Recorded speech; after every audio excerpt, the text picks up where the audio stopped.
발사입니다. 저는 주식할 때 절대 하지 말자라는 세 가지 원칙이 있습니다. 첫 번째는 신약 물질 개발하는 국내 제약 바이오 주식 사지 말자. 두 번째는 선물 옵션 하지 말자. 현물만 하자. 세 번째는 이것 하지 말자입니다. 새로운 신약을 개발하는 신라젠을 보면서 만약에 그 신약을 개발하지 못하면 임상실험 실패하면 주가가 날아가는 걸 많이 봤습니다. 하지만 신약 개발한다는 것은 성공률이 무척 낮습니다. 두 번째는요, 정치인 관련 테마주입니다. 선거가 끝나면요, 승패에 상관없이 관련주는 본 가치로 돌아갑니다. 그리고 정치인 관련주를 보면요, 그 정치인과는 아무 상관없는데 그냥 학교 동문이라는 이유로 정치인 테마주에 묶여있는 종목도 많이 봤습니다. 그리고 세 번째는 엔터테인먼트 주를 저는 사지 말자라고 다짐합니다. 특히 소속 아티스트의 만행으로 주가가 떨어진 걸 많이 봤습니다. 이 세 가지 섹터의 공통점은 가치를 저는 측정할 수 없다라는 것입니다.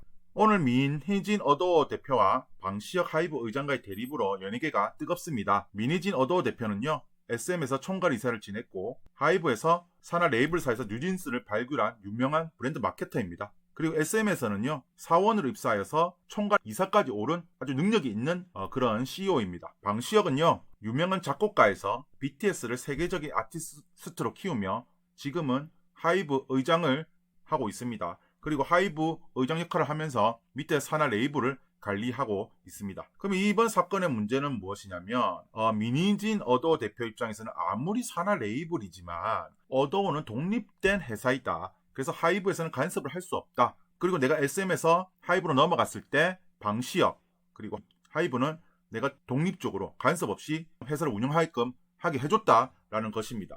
또한 아일리시라는 그룹이 자사의 아티스트인 뉴진스 카피했다는 것입니다. 그리고 이 사태를 그냥 둔다면 다른 레이블 산하 회사들이 어도처럼 독립을 요구할 것이고 자기들이 독단적으로 회사를 나갈 것이라는 생각이 드는 이 하이브 간의 전쟁이라고 생각이 듭니다. 제가 엔터테인먼트주를 투자하지 않는 이유는 여러 가지도 있지만 피프티 사태처럼요, 소속 연예인을 뺏기거나 혹은 연예인 전에 학폭 사태 등 엔터테인먼트 사는 추후에 어떤 일이 발생할지 모르기 때문에 그 가치를 매길 수 없다는 생각으로 저는 투자하기를 꺼려합니다. 즉 내가 어떤 회사를 투자를 했는데 3년 뒤에 학폭이 터질지 아니면 그 연예인의 이미지 관련 차원에서 어떤 문제가 생길지를 알 수 없다라는 것입니다. 주가를 보시면 하이브는 오늘 하루만에도 거의 8% 가까이 폭락했고요. JYP는 3.69% 올랐습니다. JYP도 14만원에서 많이 폭락했죠. 한때 주가가 14만원까지 올랐습니다. 그리고 SM 같은 경우도 16만원까지 올랐어요. 이거는 이제 카카오와 하이브 간의 이제 그 경영권 분쟁으로 해서 주가가 올랐는데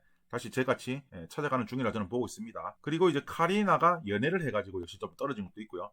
YG 같은 경우는 10년 전 주가를 해결했습니다. 그러니까 10년 동안 장기 투자한 사람들 입장에서는 미쳐버린 거죠. 물론 내가 계속 이 회사를 블랙핑크를 보면서 옛날에 이제 빅뱅을 보면서 그렇게 투자했다면 모르겠지만 10년을 장기 투자했던 사람들 입장에서 약간 씁쓸할 겁니다. 97,000까지 올라갔다가 떨어졌죠. 그래서 이제 블랙핑크는 개인 활동을 계획을 안 하는데 문제가 뭐냐면 이 블랙핑크가 떠남으로 인해 가지고 베이비몬스터가 조금 그거를 뒷받침해줘야 되는데 베이비몬스터가 과연 블랙핑크만큼 뒷받침해줄지는 좀 의문이 듭니다. 근데 이게 참 웃긴 게요, 엔터테인먼트주를 전 또 왜 안 하냐면 어쨌든 이성이라는 게 서로 좋아하는 감정이 생기는 거잖아요. 그래서 연애를 할 수 있는 건데 연애하는 것도 이해를 못 한다는 겁니다. 연애를 해. 그러니까 연애하는 건 좋아. 근데 왜 우리한테 말 안 하고 사겨? 왜 그 사람을 사겨? 등등 이런 부분도 회사 입장에서는 악재가 된다는 거죠. 그래서 가치를 매길 수 없다는 겁니다. 내가 SM을 2년 전에 샀는데 지금 이재욱이랑 카리나가 사귈 거라는 거 알겠습니까? 모르는 거죠. 그래서 엔터테인먼트주를 투자할 때는 저는 어떤 관점으로 투자해야 되냐면, 그래서 오늘 한마디는 이 엔터테인먼트를 투자하려는 분들은 어떤 관점으로 투자해야 되냐면, 내가 진짜 그 소속 아티스트가 좋아서 굿즈 같은 데 돈 낭비하지 말고요, 콘서트 가지 말고요, 각종 앨범 사지게 하지 말고, 그리고 호구짓 하지 말고요, 그냥 1회1비 하지 말고 나는 대주주로서 너는 나의 계좌를 불려주는 그냥 직원이다 라는 마인드로 투자를 하라는 겁니다. 왜? 엔터테인먼트주는 가치를 측정할 수가 없어요. 카리나가 언제 연애를 하고요, 송하윤이가 학폭을 하고, 블랙핑크가 재계할지 안 할지 모르는 그걸 어떻게 합니까? 모르는 거잖아요. 그래서 차라리 내가 너희 회사 주식을 사서 팬심이 아닌 대주주의 마음으로 바라본다는 심보로 엔터테인먼트주를 투자하라는 겁니다. 하지만 나는 신약 개발하는 국내 바이오사, 다음 정치인 누군 관련주, 그리고 이제 엔터테인먼트주는 투자를 안 합니다. 이 세 개 섹터는 공통점은요, 미래의 가치를 측정하기 어렵다는 것입니다. 제 영상이 유익하셨다면 구독과 좋아요 부탁드리겠습니다. 감사합니다.